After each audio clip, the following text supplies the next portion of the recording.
As usual, we are gonna make the commencement of the class. The great, auspicious, special, and splendid name of Allah the Almighty, the most gracious and merciful. He is the omnipotent, omnipresent, and omniscient. As usual, I want to start with a wonderful story, and this is the really historical story. So try your best to understand it. Here in this class, sometimes we learn the synonyms. Sometimes the antonyms are discussed. In this story, two words are discussed which keep same meaning. So today we are learning here, and we are going to conduct our class. But we are going to move towards so many centuries ago, when a great wise person and scholar, Mr. Socrates, was delivering his lecture. Socrates.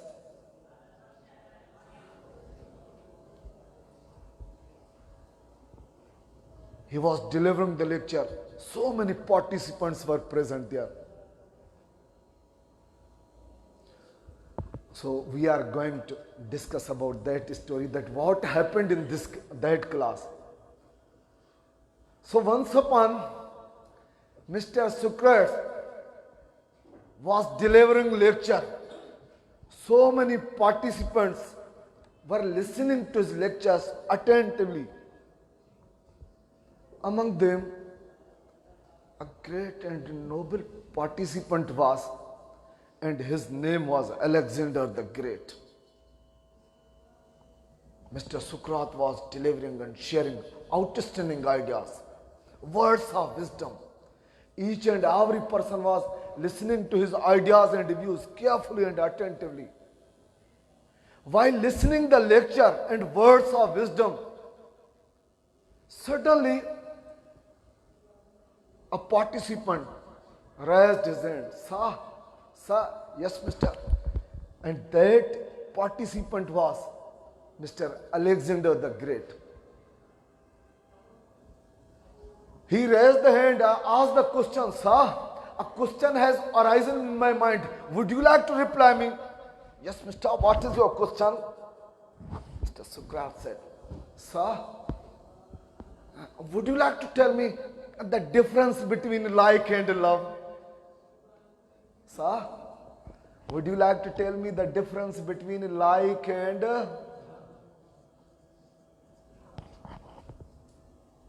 What? Again repeat the question, mister. Very interesting question you have. Yes, what is your... Sir, my question is that, would you like to tell me the difference between like and love? Very good question you asked, mister. So, okay, I am going to reply you, but I am going to tell you an example. From that example, you have to pick out your reply. Okay, sir.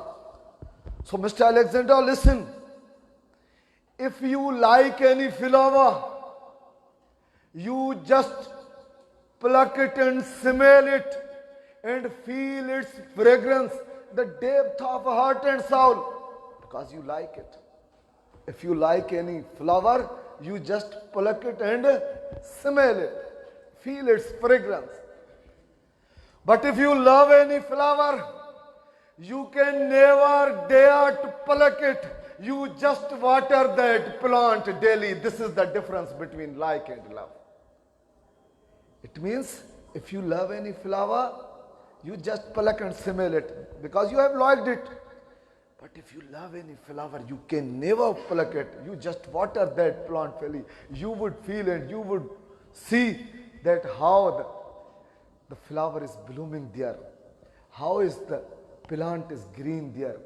You would see the flourishing flowers and plants there. So this is the difference between like and love. So have you understood it? So the students who have understood, they have to clap there. All are clapping. So thank you very much. We have started. Now we have to move to the task of the day. Yesterday in this class, we discussed that with which verb forms or with which verbs we have to use added verbs or gerunds or infinitives.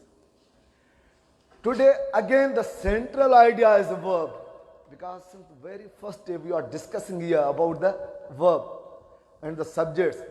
Again in this class we are going to make the discussion about the verb, and the topic of the day is causative verbs.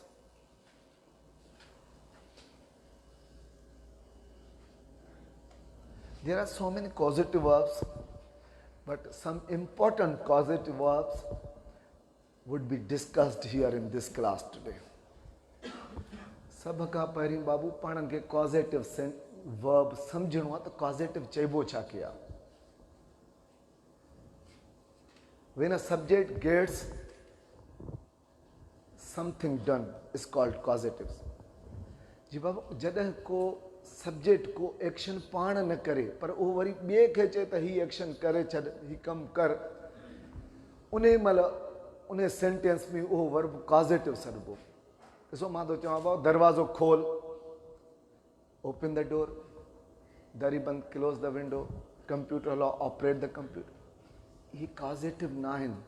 पर मां जेकॾहिं इते ई चवां त भाउ दरवाज़ो खोल रा, माना जेकॾहिं भाऊ तव्हांखे पियो चवां अदाई दरवाज़ो खोल रा, इन जो मक़सदु इहो कोन्हे त तूं दरवाज़ो खोल. तूं छा कंहिं ॿिए खे चवंदे, प्योन खे चवंदे, छोकिरे खे चवंदे या कंहिंखे चवंदे बाबा इहो दरवाज़ो खोले छॾ, पोइ मूंखे चवंदे सर मूं दरवाज़ो खोलराए छॾियो.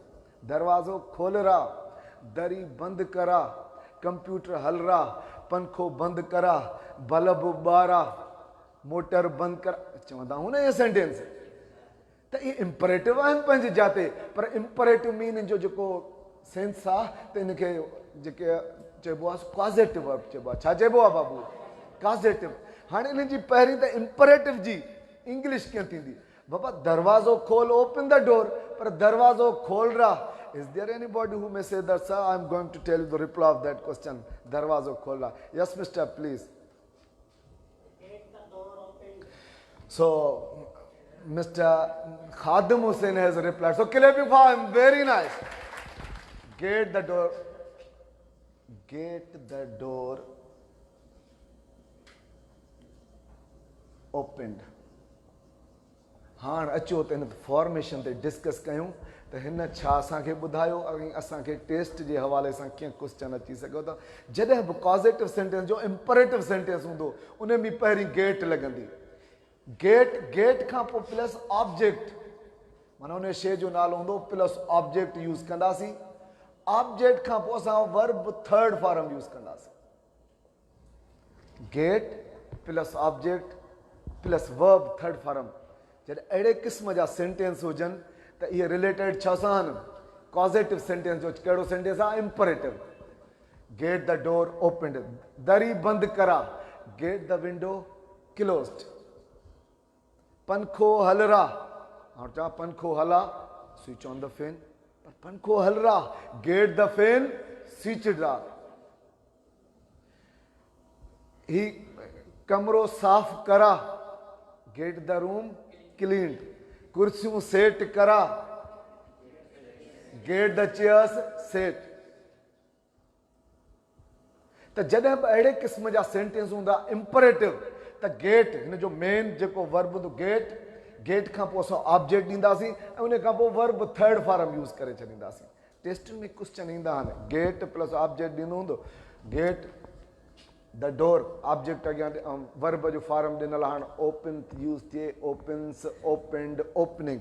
पर जंहिंखे कॉज़ेटिव जी ख़बर हूंदी त गेट खां पोइ ऑब्जेक्ट लॻल आहे, इन खां पोइ वर्ब थर्ड फॉर्म खे टिक करे छॾींदो. कॾहिं कॾहिं वरी ईअं बि सेंटेंस हूंदा आहिनि, ऑब्जेक्ट हूंदो हिते वर्ब थर्ड फॉर्म यूज़ लॻो पियो आहे, पोइ हिते लिखियो पियो आहे गेट, मेक, हैव या कॉज़. त हाणे कहिड़ो थींदो?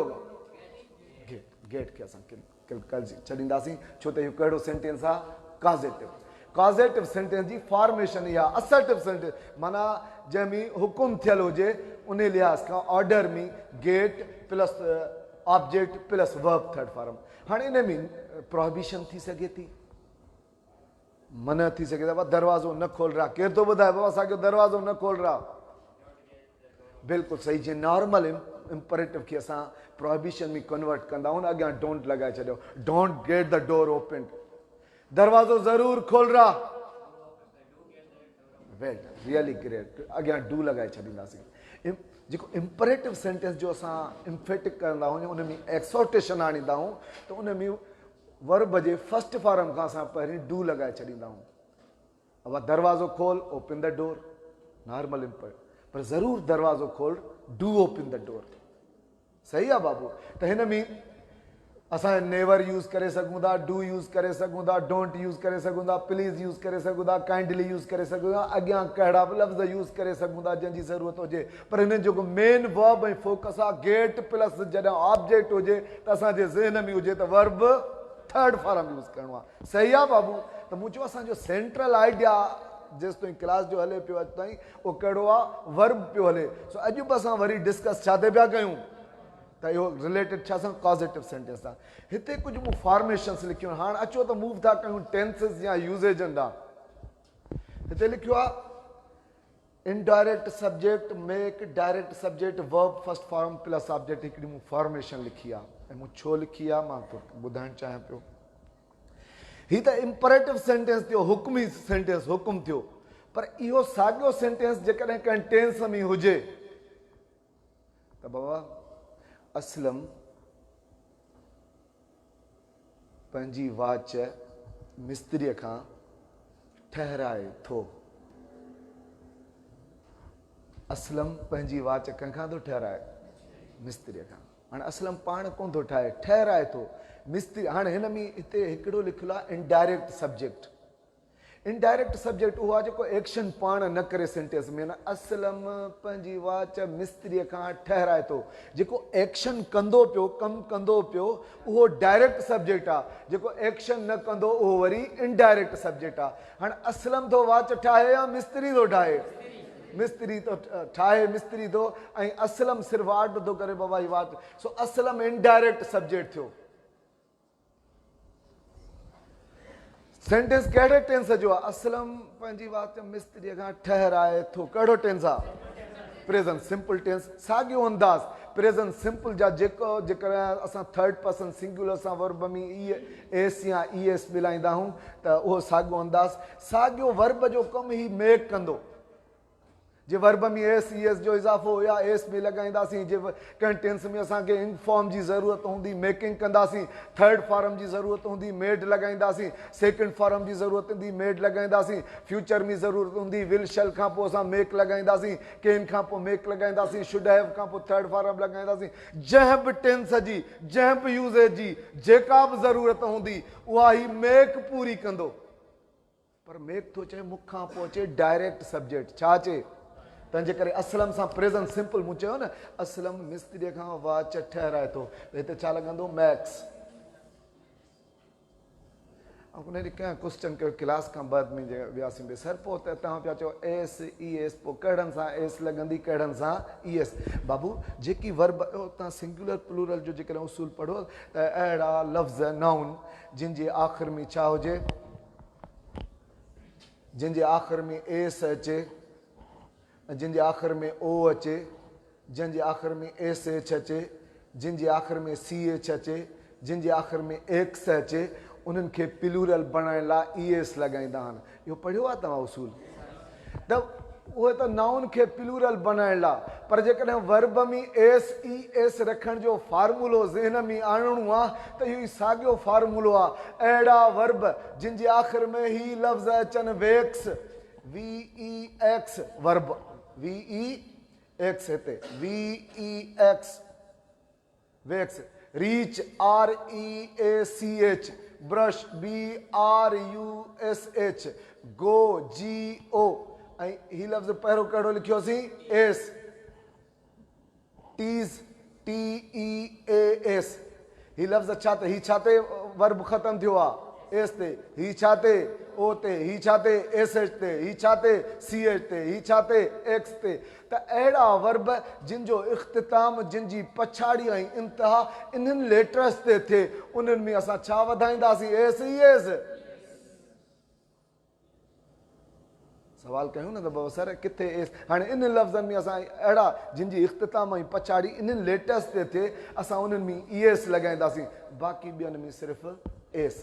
जी बाबू, मेक्स, असलम मेक्स। हाँ, डायरेक्ट सब्जेक्ट, केरु पियो एक्शन करे? मिस्त्री।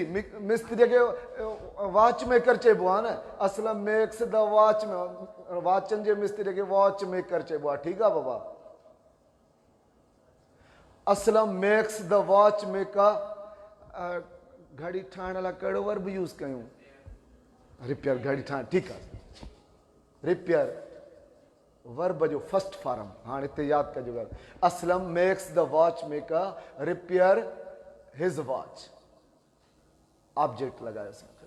हाणे हिन जी जेको फॉर्मेशन ते ज़हन गौर कंदा त ॾिसो, इनडायरेक्ट सब्जेक्ट आयो, पोइ मेक आयो, आयो बाबू, ऐं मेक में एस छो मिलायोसीं? प्रेज़ेंट सिंपल जी ज़रूरत हुई। ऐं द वॉच मेकर इहो डायरेक्ट सब्जेक्ट हो। Subject plus make plus direct subject, verb जो फर्स्ट फॉर्म लॻायोसीं प्लस ऑब्जेक्ट लॻायोसीं। अब सेंटेंस सही आहे। हाणे इहो साॻियो सेंटेंस जेकॾहिं कंटिन्यूअस में चेंज कंदासीं, Aslam is making the watch maker repair his watch, जेका बि टेंशन जी चेंज हूंदी मेक ते अप्लाई थींदी। मेक लॻंदो, मेकिंग लॻंदो, मेक्स लॻंदो, मेड लॻंदो। जेको बि वर्ब जे फॉर्म जी ज़रूरत हूंदी उहा हिते मेक ते अप्लाई कंदासीं। पर यादि रखी छॾिजो हमेशह लाइ, अॻियां जेको डायरेक्ट सब्जेक्ट खां पोइ जेको वर्ब फॉर्म ईंदो हमेशह फर्स्ट फॉर्म ईंदो। इहा ॻाल्हि ज़हन में रखणी आहे असांखे टेस्ट लाइ। त जेकॾहिं पॉज़िटिव स्टाइल में मेक यूज़ थियल आहे ऐं मेक खां पोइ डायरेक्ट सब्जेक्ट आहे, त अॻियां असांखे जेको टिक करिणो आहे verb first form, second form ॾिनल हुजे, थर्ड फॉर्म ॾिनल हुजे, फोर्थ फॉर्म ॾिनल हुजे, कहिड़ो बि असांजे ज़हन में हुजे त वर्ब फर्स्ट फॉर्म। सम्झ में अचे पई बि ॻाल्हि? कंहिं बि टेंस में हिनखे जेकॾहिं असां चेंज था कयूं प्रेज़ेंट परफेक्ट में, Aslam has made the watch make, हिते हाणे छा लॻायोसीं? हिते हेल्पिंग वर्ब कहिड़ो लॻायोसीं? परफेक्ट टेंस में वियासीं न। Aslam has made the watch maker repair his watch, इहो आहे परफेक्ट टेंस। पर जेका परफेक्ट टेंस जी ज़रूरत हुई किथे असां अप्लाई कई? हिते मेक ते। असां जेको बि असां टेंस जो यूज़ेज जी चेंज हूंदी उहा सॼी असां मेक ते अप्लाई कंदासीं। पर मेक थी चए मूंखे भले केॾो बदिलायो चेंज कयो, जंहिं बि सब्जेक्ट जी, जंहिं बि टेंस जी जेका बि ज़रूरत हूंदी मां पूरा हो कंदुसि, पर ख़ुदा खे मुंहिंजो मूंखां पोइ अॻिते वर्ब जो फर्स्ट फॉर्म। सही आहे बाबू? या ज़हन में रखी छॾियो ॻाल्हि। हाणे इहो साॻियो सेंटेंस असां जेकॾहिं साॻी ॻाल्हि त असलम मैकेनिक खां वॉच रिपेयर खां मिस्त्रीअ खां वॉच ठहराए थो, इहो साॻियो सेंटेंस असां जेकॾहिं कयूं कंहिं ॿिए अंदाज़ सां। हाणे साॻियो सेंटेंस इनडायरेक्ट सब्जेक्ट साॻियो असलम, कॉज़ जे जाइ ते हाणे लिखंदासीं कॉज़िस। ॿियो जेको कॉज़ेटिव जो ॿियो स्टाइल आहे कॉज़िस यूज़ कंदुसि। कॉज़ वर्ब आहे उन मां कॉज़िस निकितल आहे। ठीकु आहे, कॉज़िस। छो हिते एस लॻाईसीं? छो त प्रेज़ेंट सिंपल जो आहे। डायरेक्ट सब्जेक्ट कहिड़ो आहे? केरु पियो महिनतूं करे ठाहे, वाचूं खोले ठाहे, माना एक्शन कंदड़ केरु आहे? Watch maker. ठीकु आहे बाबा? Aslam causes the watch maker. हाणे अॻिते यादि रखी छॾियो, मेक हुजे त वर्ब फर्स्ट फॉर्म यूज़ कंदासीं, कॉज़ हुजे त असां इंफिनिटिव यूज़ कंदासीं, यानी to plus verb first form. हाणे छा थिए त टू रिपेयर थींदो।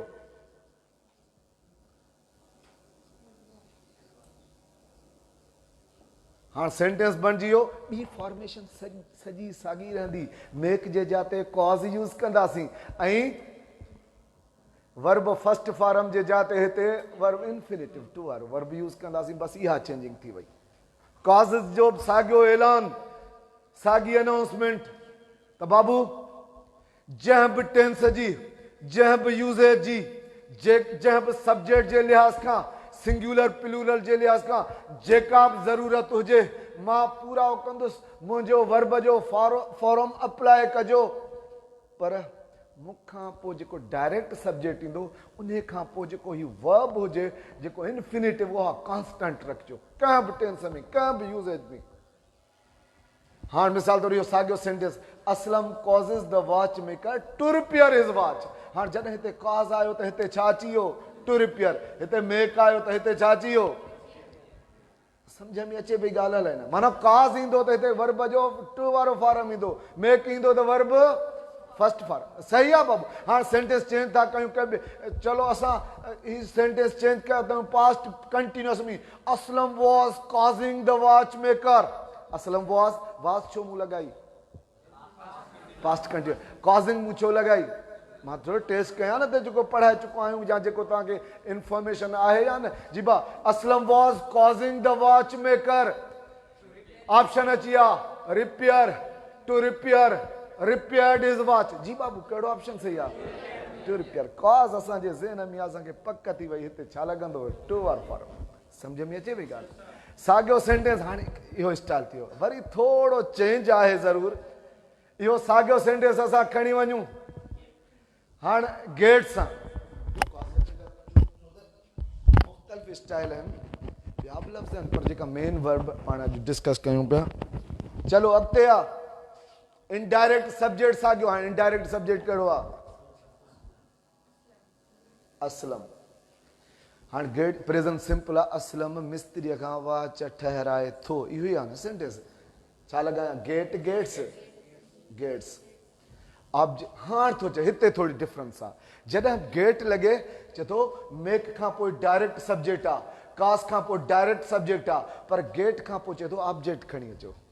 आहे लिखियल फॉर्मेशन में ॾिसो लिखियो पिया गेट खां पोइ छा ईंदो ऑब्जेक्ट। हाणे ऑब्जेक्ट छा आहे ऑब्जेक्ट आहे हिज वॉच। हाणे माना Aslam get his watch. Aslam gets his watch. हाणे चए थो गेट यूज़ कयो अथव हिते कहिड़ो फॉर्म लॻंदो verb third form verb third form. So Aslam gets his watch repaired. हाणे सेंटेंस हाणे हिन सेंटेंस जी हिते माना मुकमिल थी वई। असलम पंहिंजी वाच असलम पंहिंजी वाच ठहराए थो। असलम पंहिंजी वाच कंहिंखां अॻिते जे ज़रूरत आहे लिखी छॾियां बए कंहिंखां डायरेक्ट सब्जेक्ट कहिड़ो आहे बए द वॉच में।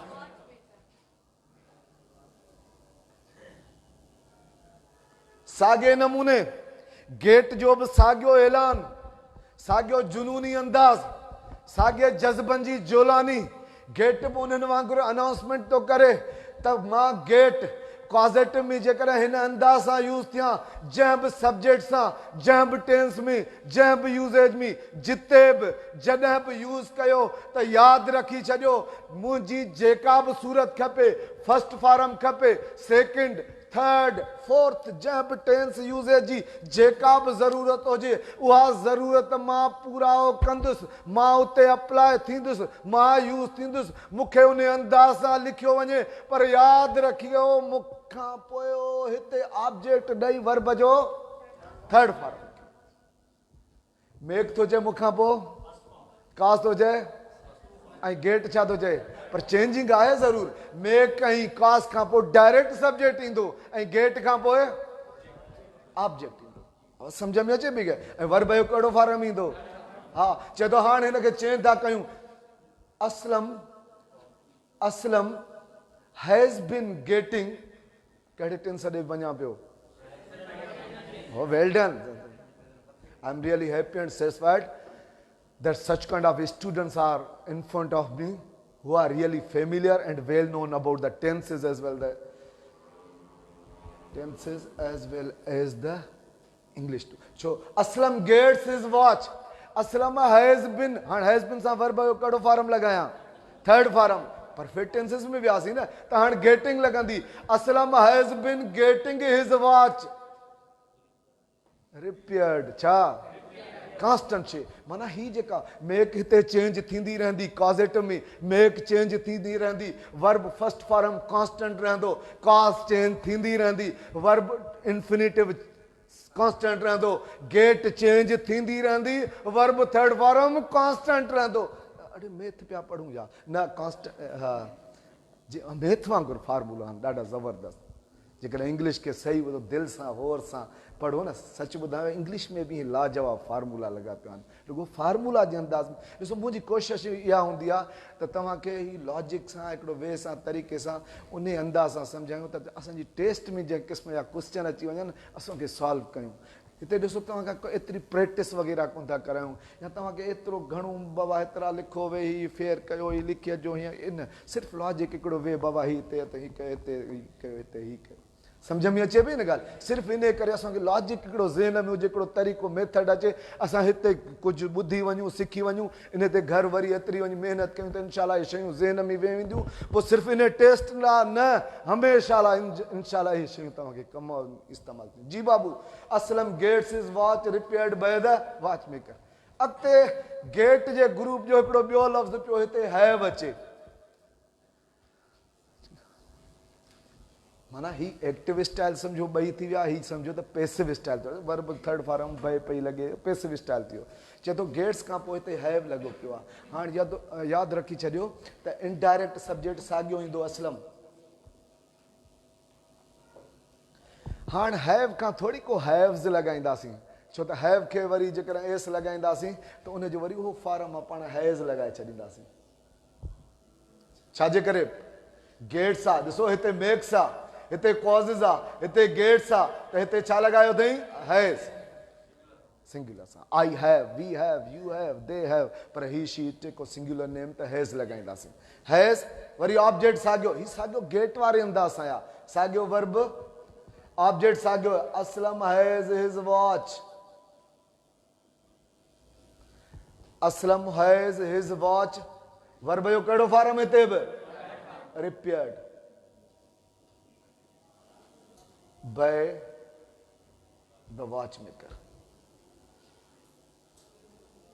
अचो त इन सेंटेंस जी कॉन्जुगेशन कयूं, उनखे थोरो ॿियनि टेंसन में चेंज कयूं, जेको अक्सर करे टेस्ट में असां भुलिजी वेही रहंदा आहियूं। त अड़े ही ॿ लफ़्ज़ हीअं गॾु कीअं आया? मां ॿुधायां थो त कहिड़ा ॿ लफ़्ज़ कीअं गॾु आया।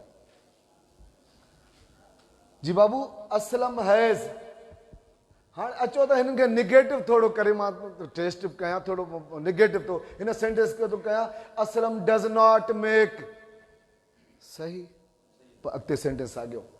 असलम डज़ नॉट कॉज़, आवाज़ सही, अॻिते सॼो सेंटेंस साॻियो। असलम डज़ नॉट गेट, सही। असलम तव्हां ॿुधायो, असलम जॾहिं डज़ नॉट लॻाईंदासीं त पोइ हैज़ वरी छा में चेंज थी वेंदी? हैविंग, हैज़ हैव में चेंज, छा में? हैविंग। साॻियो सेंटेंस अचो कंटिन्यूअस में चेंज करे ॾिसूं। असलम इज़ मेकिंग, अॻिते साॻियो। असलम इज़ कॉज़िंग, अॻिते साॻियो। असलम इज़ गेटिंग, अॻिते साॻियो। असलम इज़ हैविंग, अॻिते सॼो सेंटेंस साॻियो। चलो प्रेज़ेंट परफेक्ट में था मूव कयूं। मां पंहिंजे मक़सद ॾे हाणे वञणु पियो चाहियां, जिते जो मूंखे सवाल करिणो आहे। जी बाबू, Aslam has made, third form, Aslam has made the watch maker repair his watch, हिकु। Aslam has caused the watch maker to repair his watch, ॿ। असलम हैज़ गॉटन या गॉट, अमेरिकन में गॉट ऐं ब्रिटियन में gotten. Aslam has gotten his watch repaired by the watch maker. Aslam has had, छा थींदो last sentence में? आपने लिखा असलम हैज़ हैड। ही हैज़ जेको आहे प्रेज़ेंट परफेक्ट जो हेल्पिंग वर्ब आहे। ही हैड जेको आहे उहो हिन जो थर्ड फॉर्म आहे, माना ही एक्शन तौरु यूज़ थियो आहे न। हैज़ हैव, सेकंड फॉर्म हैड, थर्ड फॉर्म हैड, फोर्थ फॉर्म थींदो हैविंग, छा? हैविंग। मूंखे टाइम जो इशारो थी वियो आहे, मां हिन लफ़्ज़ ते थोरो ॻाल्हायां, पोइ मां क्लास खे ओवर कंदुसि। सो thank U sir. So Aslam has हैड, Aslam he has helping verb आहे, ही हिन हैज़ जो थर्ड फॉर्म आहे। सो असलम हैज़ हैड, हाणे ॿ हेल्पिंग वर्ब अची विया। इते छोकिरा भुलिजंदा, या हैज़ लॻो पियो आहे हैड, इहो वरी सेंटेंस कीअं थींदो? Aslam has had his watch repaired by the watch maker. हाणे इहो साॻियो सेंटेंस पास्ट परफेक्ट टेंस में अचो त पास्ट परफेक्ट में साॻियो सेंटेंस चेंज कयूं। असलम हैड made the watch maker repair his watch, Aslam had make जो third form made. Aslam had caused. सही अगते सेंटेंस आ गयो. Aslam had gotten his watch. सही. हाँ थींदो Aslam had Aslam हते हैज लगो पे हाँ परफेक्ट पास्ट परफेक्ट में असलम सा हिते हेड लगंदो हिते बि हेड लगंदो हिते ही हेड पास्ट परफेक्ट जो हेल्पिंग वर्ब ओ ही हेड ओ हिन जो थर्ड फॉर्म जियां मेक जो थर्ड फॉर्म मेड आ काज जो थर्ड फॉर्म कॉस्ड आ गेट जो थर्ड फॉर्म गॉटन आ तियां हैव जो थर्ड फॉर्म हेड आ सो Aslam had his watch repaired by the watchmaker. समझ में अचे पई ॻाल्हि त यादि रखण जी ॻाल्हि हीअ आहे त मेक जॾहिं हुजे त वर्ब फर्स्ट फॉर्म ज़हन में हुजे काज़ हुजे त इंफिनिटिव वर्ब टू वारो ज़हन में हुजे गेट हुजे गॉटन हुजे त वर्ब थर्ड फॉर्म हेॾा ज़हन में हुजे हैज़ हैव जो इन अंदाज़ सां स्टाइल हुजे तॾहिं बि वर्ब थर्ड फॉर्म ज़हन में हुजे समझ में अची वई ॻाल्हि मूं हिते लफ़्ज़ लिखियो आहे हैविंग हिकिड़ो ॿिए स्टाइल में हैव यूज़ थींदो आहे हिकिड़ो त having plus verb third form पर हिकिड़े ॿिए अंदाज़ में यूज़ थींदो आहे उहो हिकु मिंट में मां सेंटेंस ॿुधायां छो त हैव जेको मुख़्तलिफ़ यूज़ आहिनि जेको आम यूज़ हिकिड़ो ॿियो हूंदो आहे उन ते बि अक्सर करे टेस्टनि में असांखे भुल थी पवंदी आहे जी बाबू कंहिं किताब में हिकिड़ो मूं सबक़ु पढ़ियो नाइलास फैमिली इज़ हैविंग लंच अब ही कॉज़िटिव सां रिलेटेड कोन्हे शइ कॉज़िटिव हुते इज़ हैविंग लंच रिलेटेड शे हैव जी ॻाल्हि प्यार हैविंग लंच चवंदा आहियूं न कंहिंखे सलाह ऑफर करणु हूंदी आहे would you like to take tea would you like to drink water would you like to eat lunch किथे ईट यूज़ कयोसीं किथे ड्रिंक यूज़ कयोसीं किथे टेक यूज़ कयूं इन्हनि सभिनी मसइलनि जो आसान हल त खाइण पीअण लाइ हिकिड़ो वर्ब यूज़ कंदा आहियूं जंहिंखे असां हैव यूज़ कंदा आहियूं जीअं हैज़ हैव डिस्कस पिया कयूं न पॉज़िटिव में खाइण पीअण लाइ बि इहो verb would you like to have water would you like to have Pepsi would you like to have tea would you like to have lunch would you like to have ice cream would you like to have tea लाइ बि हो ice cream लाइ हो lunch लाइ हो सभिनी लाइ have पिया यूज़ कयूं सो इहो साॻियो लफ़्ज़ हिते प्रेज़ेंट कंटिन्यूअस तौरु यूज़ थियल आहे नाइलास फैमिली इज़ ईटिंग लंच छा उन जा ते छा यूज़ थियल आहे हैविंग अचो इन परफेक्ट प्रेज़ेंट परफेक्ट में खणी हलूं नाइलास फैमिली हैज़ ईटन लंच पोइ हिते छा लिखा हिन जा ते हैज़ हैड लंच नाइलास फैमिली हैज़ हैड साॻियो सेंटेंस अगर पास्ट कंटिन्यूअस में खणी वेंदासीं त Nila's family was eating lunch या Nila's family was having lunch past perfect में खणी वेंदासीं त नाइलास फैमिली हाणे पास्ट परफेक्ट जो हेल्पिंग वर्ब छा आहे वर्ब जो थर्ड फॉर्म यूज़ कंदो आहे ईटिंग हुजे हा त मां ईटिन यूज़ कयां पर हिते ईटिन त कोन्हे हाणे मां छा यूज़ कयां हिते ओ हिन जो थर्ड फॉर्म हैड थींदो सो नाइलास फैमिली हैड लंच नाइला जी फैमिली लंच करे चुकी अब ही हैड ही सम्झ में अची वई ॻाल्हि त कॾहिं कॾहिं वर्ब इन अंदाज़ सां बि यूज़ थींदा आहिनि पोइ उन लाइ परेशान न थिजो टेंशन न आहे जेकी बि पाण ॻाल्हियूं हिते ज़िक्र कयूं था हिते त सिर्फ़ु हिकिड़ो सैंपल था ॾियूं न तव्हां कोशिशि कयो जुस्तजू महिनत कयो इनशाला कामयाबी पंहिंजा क़दम चुमंदी so thank you very much for